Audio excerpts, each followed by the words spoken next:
Morning Year 12, I hope you're all well. The sun is sort of out in Brighton today, it's not bad.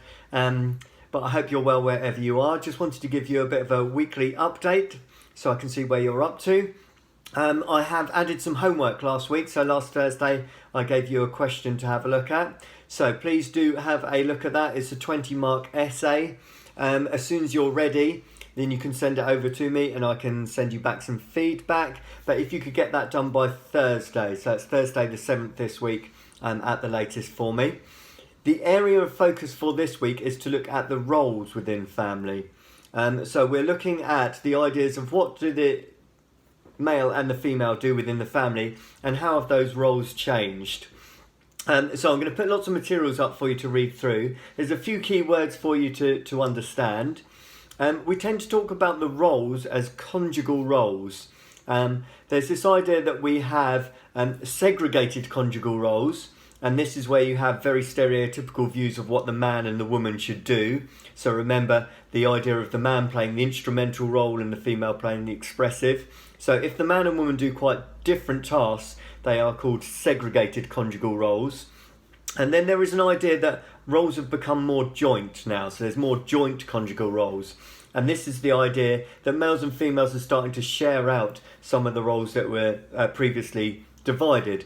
So in other words, females are more likely to go out to work and earn money, men are more likely to help out with the childcare and the domestic labour as well. And this is sometimes referred to as symmetry or symmetrical families. So the nearer or closer that the roles between the male and female are the same, the more symmetrical they are. So this idea first came about in the 1970s by Young and Wilmot, who said that we're moving towards symmetrical families through a march of progress.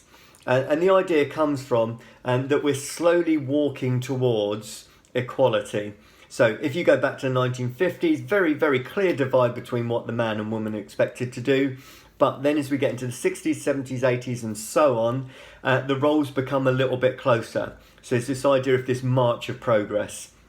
And so postmodernists in particular say that there is a lot more equality between the roles. In the 1980s, they talked about this idea of the new man.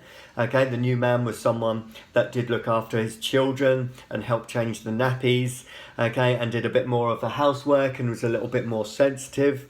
And then liberal feminists also agreed, okay, that men were more likely to start to do more housework, that more females went to work and more couples were what were called dual income. But at the other end of the scale, you have got many people who say the roles are still quite divided, that there's still an expectancy for men to be the breadwinners, and there's still an expectancy for the females to do the majority of the housework.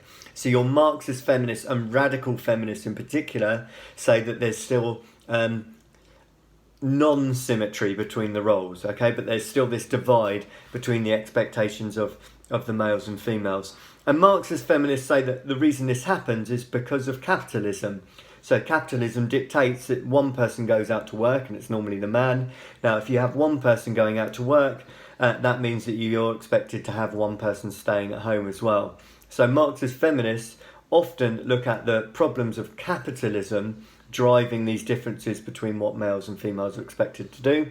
And then radical feminists, as you'd expect, take a more extreme view and say that actually this is a form of oppression, keeping women in the home, or using the males using a threat, okay, against the wives. That's even the more extreme ideas of feminism, that they say it's still patriarchal.